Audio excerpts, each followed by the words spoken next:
देखिए, मुझे चौधरी जुल्फ़िकार साहब की सरकार जो रही है वो 10 साल MLA रहे हैं और मुझे कोई भी सिंबल डेवलपमेंट का उनका किया हुआ नहीं दिखाई देता। कोई काम नहीं किया। माँ सिवाय 2 से 2.5 किलोमीटर एक रोड बनी है, उसके अलावा उनका कोई काम नहीं हुआ। कोई काम उनका मुझे कॉन्स्टिट्यूंसी में किया हुआ दिखाई नहीं दिया। 10 सालों में आपको कोई काम नहीं? मुझे उनका कोई काम 10 साल फूड मिनिस्टर रहे हैं। बिल्कुल, फूड मिनिस्टर रहे हैं, वो अपनी डेवलपमेंट करते रहे हैं, पब्लिक का उन्होंने सोचा कुछ नहीं। अदरवाइज एक कैबिनेट मिनिस्टर तो बहुत बड़े काम कर सकता था। MLA बुद्दल जावेद चौधरी साहब मेरे साथ बातचीत करने के लिए मौजूद हैं। इनने असेंबली में आज बहुत अच्छा और इम्पोर्टेंट इशू जो है उठाया है, फॉरेस्ट राइट एक्ट। बीजेपी ने 5 अगस्त 2019 के बाद अगर किसी मसले को सबसे ज़्यादा उठाया है वो फॉरेस्ट राइट एक्ट। उन्होंने कहा कि यहाँ पर पहले गुजर कम्युनिटी के लोगों को जंगलों में रहने के हकूक़ नहीं थे, हमने यहाँ पर उनको फॉरेस्ट राइट एक्ट देकर जो है जंगलों में बसने की जो है वो इजाज़त दे दी। यहाँ पर नेशनल कॉन्फ्रेंस, कांग्रेस, बाकी दीगर पार्टियों ने उनके हकूक़ से जो है वंचित रखा था। जावेद चौधरी साहब, आप किस तरह से देखते हैं? देखिए, इसमें सरकार की नीयत का मसला, जो पिछली सरकार है उन्होंने एक शगुफा तो फेंका था कि हमने फॉरेस्ट राइट एक्ट लाया है, लेकिन उसकी इम्प्लीमेंटेशन 5 साल तक नहीं हो सकी है। और मैंने आज हाउस में यही डिमांड की है कि अगर बीजेपी ये कहती है कि 1 नेशन 1 इलेक्शन 1 सिंबल 1 कॉन्स्टिट्यूशन, तो फिर फॉरेस्ट राइट एक्ट भी 1 ही है, उसको इम्प्लीमेंट करना चाहिए यहाँ पे। और उसमें जो खासकर जो मुझे फलाह दिखी वो ये है कि उसमें इम्प्लीमेंटिंग एजेंसी जो है वो फॉरेस्ट डिपार्टमेंट है, जबकि पार्टी भी वही है कि इसको वही कंटेस्ट करेगी कि इन लोगों को नहीं मिलना चाहिए या मिलना चाहिए, और वही इम्प्लीमेंटिंग एजेंसी है।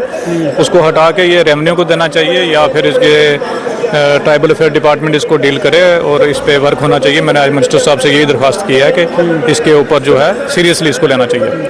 जावेद साहब, और भी बहुत से इशू हैं ट्राइबल कम्युनिटी के। जो लोग डोकू में जाते हैं, सीजनल माइग्रेशन के लोग करते हैं, उन लोगों का कहना है कि जब हमारे बच्चे कहीं एडमिशन लेने जाएंगे उनके पास ना आधार कार्ड होता है ना राशन कार्ड होता है।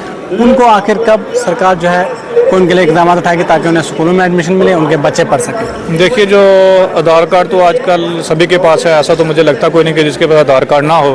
और उसके बाद जो है जो ट्राइबल माइग्रेशन है उसका 2 साल पहले सर्वे भी हुआ है, जो माइग्रेटरी पॉपुलेशन है, और उनके लिए जो स्मार्ट कार्ड की स्कीम भी लाई थी कि उनको स्मार्ट कार्ड प्रोवाइड किए जाएंगे। अब मुझे पता नहीं वो स्कीम कहाँ रुक गई है।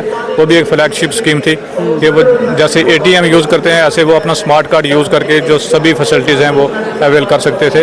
तो हमारी यही सरकार से रहेगी कि वो स्मार्ट कार्ड की जो स्कीम है उसको जल्दी से जल्दी इम्प्लीमेंट किया जाए ताकि ये स्कीम्स का बेनिफिट ले सकें। जावेद साहब, जिस कॉन्स्टिट्यूंसी से आप आते हैं उसमें एक महामारी आई थी, उसके बाद उस वक्त में आपने जो है डॉक्टर्स के साथ जो डॉक्टर का रवैया देखा था, अभी कुछ बेहतर हुआ है डॉक्टर का रवैया या वही है? सुनाई होती है MLA की अगर कहीं कोई बात रखी? नहीं, डॉक्टर्स का तो बहुत अच्छा कोऑपरेशन रहा है। जो GMC रजौरी ने तो ज़बरदस्त तरीके से हमारे साथ कोऑपरेट किया है। सेक्रेटरी हेल्थ पूरे तरीके से सिस्टम में इन्वॉल्व रहे हैं। वो एक बंदे के साथ मेरा कन्फ्लिक्ट हुआ था, और GMC प्रिंसिपल जम्मू के साथ। किस बात को लेकर? वो उसने पेशेंट्स को रेफर नहीं था करने दिया PGI चंडीगढ़, तो उसमें मेरा कन्फ्लिक्ट हुआ था। अदरवाइज जो डॉक्टर्स हैं उनका फुल कोऑपरेशन रहा है। हमारे वहाँ पे डॉक्टर्स की कमी है क्योंकि आपको पता है पिछले 10 साल से जो डॉक्टर्स की रिक्रूटमेंट कोई नहीं हुई है। उसके बावजूद डबल ट्रिपल शिफ्ट में जो हमारे GMC रजौरी में डॉक्टर काम कर रहे हैं और अच्छे से अपनी ड्यूटीज़ को परफॉर्म कर रहे हैं। वैसे तो जावेद साहब दिखते नहीं है कि जावेद साहब को गुस्सा आता होगा, लेकिन उस वक्त काफ़ी गुस्से में नजर आए थे। हालात वैसे थे यहाँ पर आ जाता गुस्सा? देखिए, मैं एक इमोशनल टाइप का आदमी हूँ। जब मैंने देखा कि हालात मेरे हाथ से स्लिप हो रहे हैं तो फिर मैं थोड़ा इमोशनल हो गया। तो इमोशनल आउटबर्स्ट कह सकते हैं आप। अदरवाइज ऐसे मुझे गुस्सा नहीं आता है। जावेद साहब, आपकी कॉन्स्टिट्यूंसी के जो मसलों मसाइल है, वहाँ पर सड़क के मसाइल है, बिजली के हैं, पानी के हैं, उन मसलों पर आप बात कर रहे हैं। और हमने देखा कि हेल्थ मिनिस्टर हो या फिर फॉरेस्ट मिनिस्टर हो, वो कहते हैं कि अभी हमारे पास इतने रिसोर्सेज नहीं है। तो कितना वक्त लगेगा उन मसलों को जो हल करने में? देखिए, जो इस बार प्लानिंग प्रोसेस में हमें CM साहब ने इन्वॉल्व किया और 50-50 करोड़ रुपए की जो कैपेक्स बजट से जो हमारे से प्लान लिया है, अगर वो इम्प्लीमेंट हो जाता है तो वो एक मैसिव डेवलपमेंट होगी। और मुझे लगता है कि उससे हमारे काफ़ी जो मसले वो हल होंगे। और मसले तो मेरी कॉन्स्टिट्यूंसी में सबसे ज़्यादा एजुकेशन का ही है कि एजुकेशनली हम बहुत बैकवर्ड रह चुके हैं।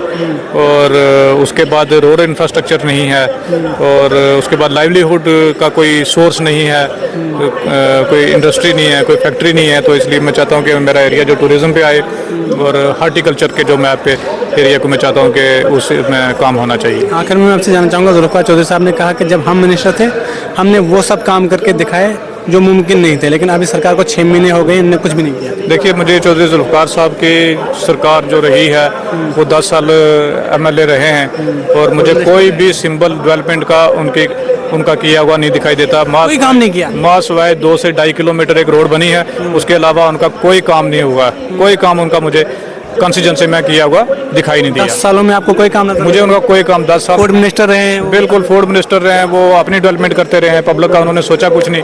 अदरवाइज एक कैबिनेट मिनिस्टर तो बहुत बड़े काम कर सकता था।